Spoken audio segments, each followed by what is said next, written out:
Many of us have focused on things we lost because of COVID-19, graduation, birthday parties, just being around others. One Boardman man has spent the time writing poems to give a glimpse of his world. Today, it was published. First News Weekend anchor Keely Lovren shares that story. As I began to get ready, I catch a glimpse of myself in the mirror.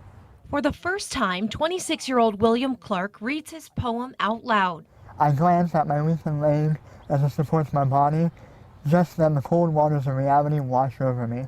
It's one of many poems that now make up a book that gives an inside look at what it's like to live with a disability.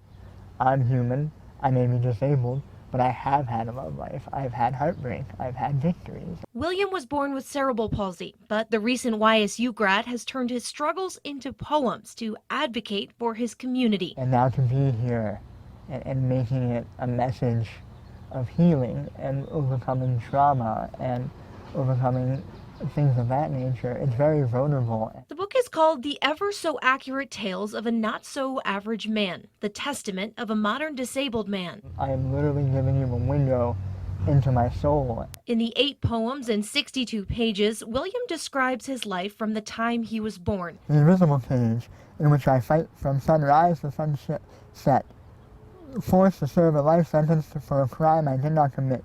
This is William, this is Billy Clark, you know. I want to grow from this. On Monday, the book was published on Amazon for Kindle. Hard copies will be delivered next week, and he already has 70 pre-orders. But I have an audience. I have a platform that you and other people were gracious enough to give me. I don't care about money, you know.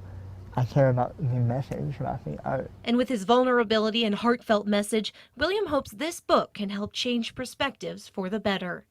In Boardman, Keely Lovren, WKBN 27 First News.